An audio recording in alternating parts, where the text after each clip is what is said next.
I do a lot of different things. I'm a professor, an adjunct professor at North Shore Community College.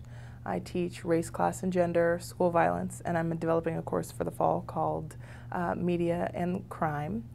I also do like guest speaker series, and I'm developing a concept for like roundtable discussions where the community comes together and talks about some of the social issues or things that you would discuss in a classroom. From the time that I was 6, my dad, every time I would get in the car, I would, I'd be like running to get like shotgun front seat, and my dad would be like immediate, like, oh, here's the Wall Street Journal, Savannah, you have the front seat today, here's Time Magazine, here's Vogue, and he would always ask me questions about, advertising, about, the point of view, like who are they targeting to, who's their target audience.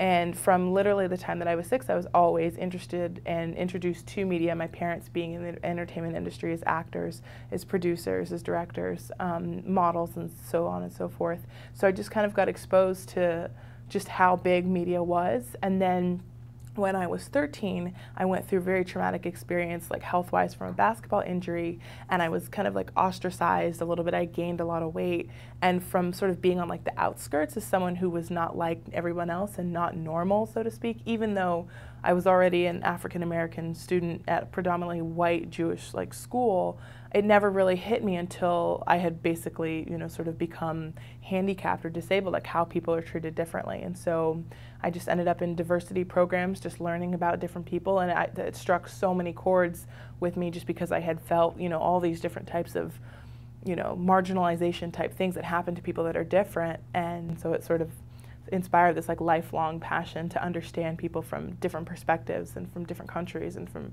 different ethnicities and different ethnic backgrounds.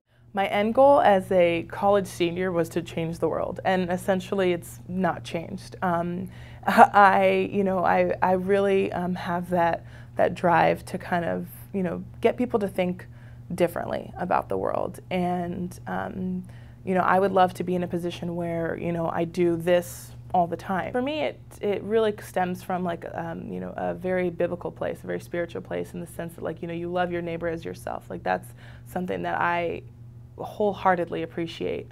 Treating people as human beings.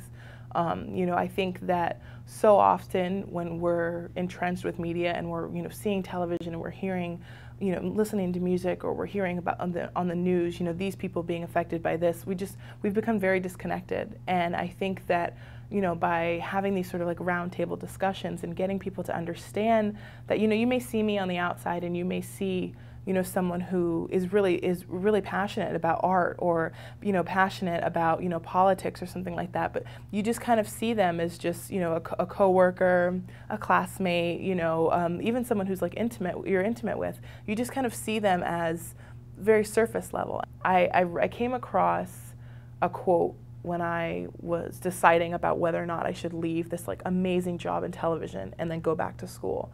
And it said, if you're not willing to take a risk, or if you're not willing to risk it all, how else is the universe going to take you seriously? And that was like so profound to me, because I had been so comforted in my family and everything, and I basically felt like I'd had everything. Even if we had nothing, I felt like I was fine. And I wish kind of like someone would have told me that like it's okay to literally just throw everything away and essentially start all over.